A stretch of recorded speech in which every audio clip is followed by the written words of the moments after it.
Pai dos meus filhos ostenta na rede social. Eu consigo aumentar a pensão juntando essas ostentações? Eu sou Stephanie Azevedo, advogada especialista em direito de família e dona do maior hospício da internet. Isso mesmo, se você é uma ex-louca, já me segue, que aqui é o seu lugar. Bora lá tirar essa dúvida que é tão recorrente. Muita gente acha que é só juntar foto que ele está ostentando e pronto, a pensão vai ser aumentada. Vamos contar a real? Vamos lá!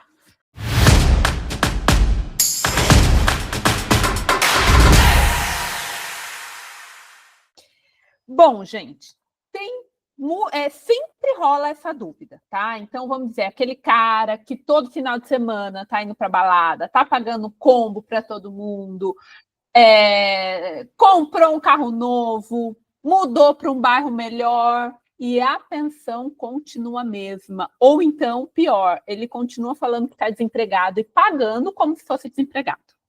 E aí, como que você faz para aumentar? Juntando essas fotos, já é possível aumentar? É importante, gente, antes de mais nada, que a gente faça uma diferenciação aqui do que é ostentação e do que é lazer, tá? Então, embora eu saiba, né, o quão injusto é, muitas vezes, nós, mães solos, o que a gente recebe de pensão não dá nem mesmo para o custo básico das crianças, fora toda a sobrecarga, né, todo o cuidado que a maioria das mães aí cuida das crianças por 26 dias no mês, e os pais ficam só a cada 15 dias, né, 4 dias aí no mês.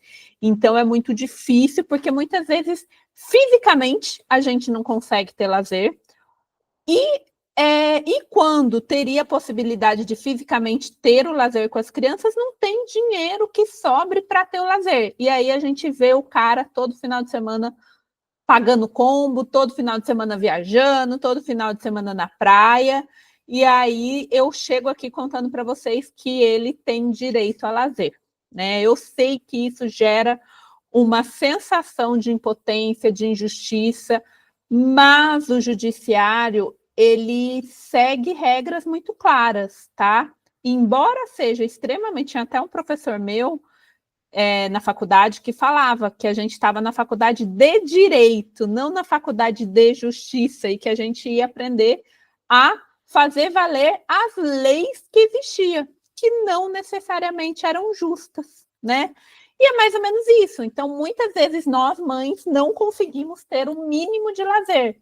E o pai consegue ter lazer e fica alegando que está desempregado e fica alegando uma série de coisas, né? Então, mas essa diferenciação é necessária fazer, porque, por exemplo, vou dar um exemplo aqui do que eu estou falando para vocês. Eu recebo fotos das minhas clientes, né? Elas me mandam muitos prints, muitas fotos.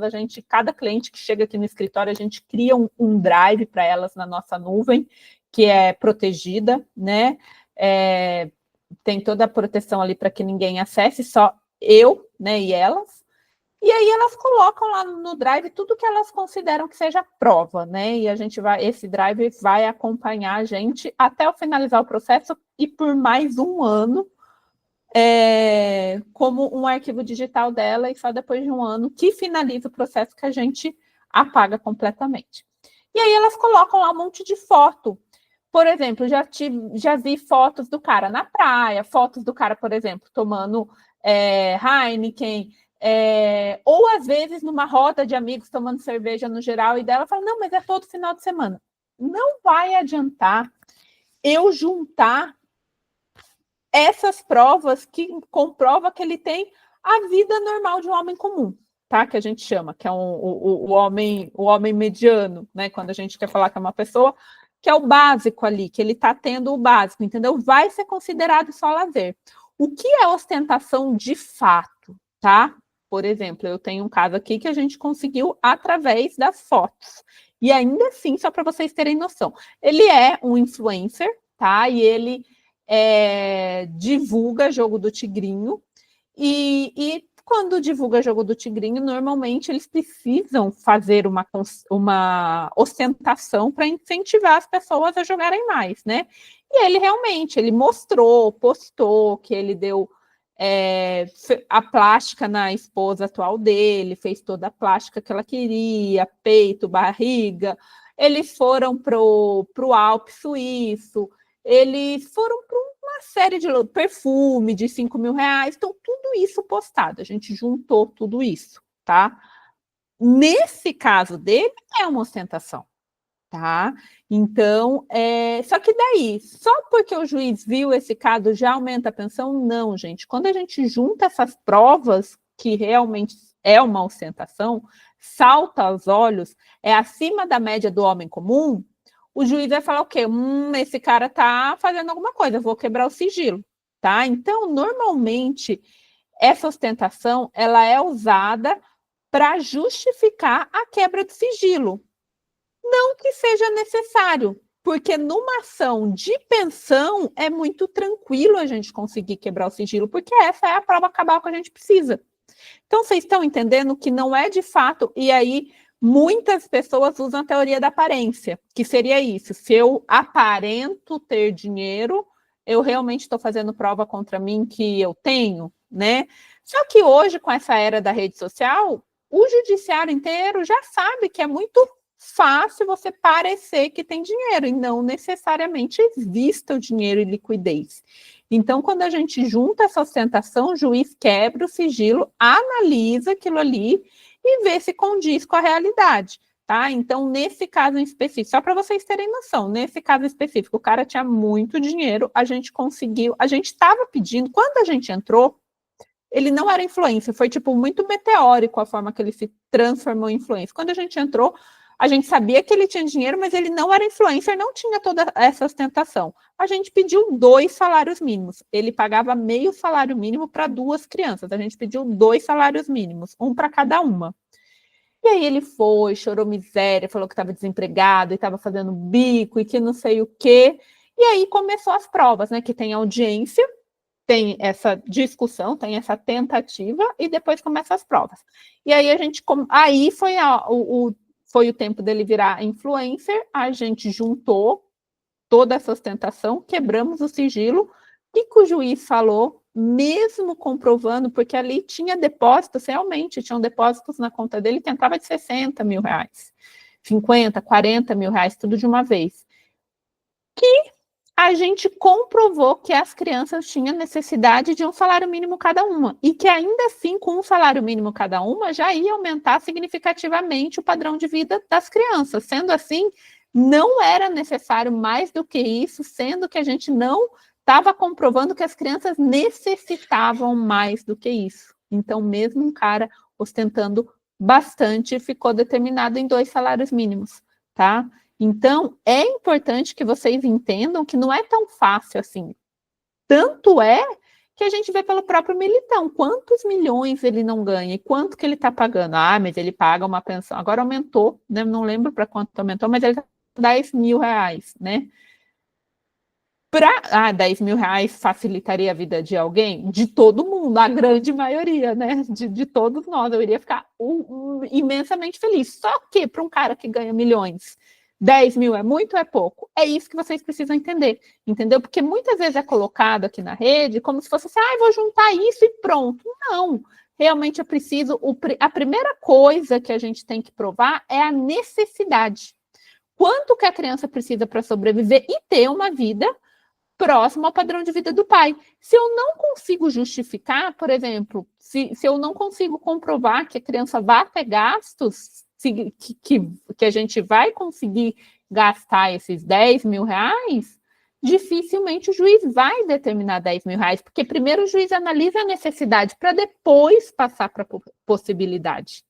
Entendeu? Então, é importante entender esse binômio, né? Na verdade, é um trinômio que depois a gente chega na proporcionalidade, que a maioria hoje ainda não é pacificado, mas a maioria hoje dos tribunais leva em conta quem ganha mais, paga mais, né? Que é a proporcionalidade, que antes era assim, soma quanto que a criança gasta, 50% para cada um, pai e mãe.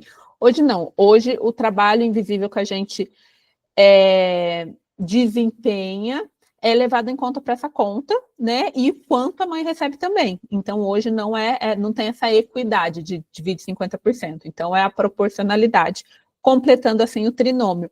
Mas inicia com a análise da necessidade, tá? Então, primeiro, então, ó, coisas que a gente aprendeu aqui até esse momento. Primeiro de tudo, diferenciar o que é lazer e o que é ostentação, tá? Então, tomando cerveja aleatoriamente, lazer. Ah, ele postou um vídeo com vinho que custa 15 mil reais. Cada semana posta um vídeo diferente. Isso pode ser considerado ostentação. Ah, e foi para Santos, lazer. Foi para o Guarujá, lazer. Aqui no litoral norte, perto de mim, foi para Martim de Sá, lazer. Caraguá, lazer. Tá em Maldivas. Na outra, daqui 2 meses, tá em Cancún. Daqui um tempo, tá na Suíça. Ostentação. Então, é importante fazer essa diferenciação, senão não vai adiantar juntar um monte de foto dele no Guarujá. Isso não vai ser considerado ostentação, tá? Isso não vai servir de absolutamente nada, ok? Então, essa foi a primeira lição que a gente teve. A segunda lição, para eu pedir aumento ou regulamentar a pensão num valor alto, mesmo que o pai receba muito, eu preciso conseguir justificar aquele valor. Então, eu preciso comprovar que a criança vai ter. Claro, hoje os meus filhos não fazem tudo que eu gostaria que eles fizessem, porque eu não recebo tudo de pensão, mas eu provisiono, tá? Por exemplo, meu filho vai para o ensino médio agora, eu já provisiono, tendo em vista que meu filho vai para o ensino médio, então hoje eu pago X de escola, amanhã eu vou estar pagando Y. Então, esse provisionamento a gente pode fazer, mas ainda assim eu tenho que comprovar. Por exemplo, eu não posso pedir, eu vou pedir 50 mil para os meus filhos, eu não consigo nem justificar onde eles gastariam mensalmente 50 mil, porque pensão não é antecipação de herança, não existe herança de pai vivo. Tá? A pensão é para subsistência no mês. Então, se aquela criança não gasta em um mês aquilo, significa que ela não precisa daquele dinheiro, porque aquele dinheiro não é para ser guardado, tá? É para ser usado durante o mês. Então, isso é levado em conta. Então, primeira coisa, o que é ostentação, o que é lazer. Segunda coisa, é analisado primeiro a necessidade para depois partir para a possibilidade do pai, tá? Acho que é isso, as 2 grandes lições de hoje que vocês precisam entender sobre esse assunto de como conseguir aumentar essa pensão. Sempre é muito importante pedir a quebra de sigilo, tá? Como eu falei, não é difícil, eu não sei porque tanta gente fala que, mas será? Se está discutindo pensão, é muito tranquilo, porque é a prova cabal que a gente tem para comprovar lembrei, para comprovar qual que é o padrão de vida daquela pessoa, quanto aquela pessoa ganha e movimenta, tá? Madrasta. A madrasta tem condições. Eu consigo. A renda dela vai entrar? Não, gente. A renda dela não vai entrar, tá? O que acontece aqui na internet, gente? No direito de família, tem exceções, porque são casos muito específicos. Então, no direito de família, a gente vai ter decisão de todas as formas, tá? O que acontece? Muitos advogados pegam uma exceção e fazem vídeo e conteúdo como se aquilo ali fosse regra. Para quê? Para gerar um engajamento maior e que mais clientes busquem ele. Só que é um direito que essa cliente não vai conseguir, a grande maioria não vai conseguir alcançar. Tá? Então, é justamente o clickbait que a gente fala, que é uma isca para chamar atenção. Isso da madraça tem causado um furor, muita gente, muitas clientes minhas que recebem muito bem, estão com medo agora de se relacionar com qualquer pessoa que tenha filho e que ela vai ter que pagar pensão, né? E o pai também, os pais socioafetivos também. Então, tá gerando esse medo. E, gente, não é dessa forma, tá? Não é assim que funciona. Então, não é simplesmente porque eu sou madrasta, porque eu me relaciono com uma pessoa que paga a pensão que a minha renda vai entrar, tá? Então, não funciona dessa forma. O que acontece, e isso é previsto, por exemplo, está sendo cobrado o atraso de uma pensão. Vamos dizer, tem um Jurandir lá que está devendo 10 mil reais de pensão, e ele é casado com a madrasta hoje. Aí, na hora que a gente quebra o sigilo, a gente não acha nada em titularidade dele. Como ele é casado, metade dos bens da madrasta, nesse contexto, é dele, né? Se eles são casados na comunhão parcial de bens. Se eles são casados na separação total, nem isso eu consigo fazer. Agora, se eles estão na comunhão parcial de bens, eu consigo pegar metade desses bens para poder satisfazer a dívida dele, porque é um bem dele, tá? Agora, mas eu consigo pegar a renda dela? Não consegue, gente. A renda dela não vai ser levada em conta para poder ser determinado o valor de pensão, ok? O que acontece algumas vezes é que a gente sabe que o cara para de movimentar dinheiro e passa a movimentar o dinheiro só na conta da madrasta, da atual esposa, para realmente conseguir fugir. Para eu conseguir quebrar o sigilo da conta dela, aí sim, é extremamente difícil. Eu tenho que comprovar que realmente está tendo essa fraude, que ele está fazendo intencionalmente para esconder patrimônio. Aí, para eu conseguir quebrar o sigilo da conta dela, para comprovar que ele está fazendo isso, eu tenho que conseguir provar que ele está fazendo isso. Entendeu? Eu tenho que ter provas contundentes. Então, não é tão fácil, porque as pessoas estão falando como se fosse a coisa mais fácil do mundo. Quebrar sigilo do Jurandir, como ele está respondendo a ação, é fácil, a gente consegue. Quebrar sigilo da madrasta, porque ela está ajudando ele, não é tão fácil assim. Tem que ter todo esse caminho. Tá bom, gente? Até a próxima.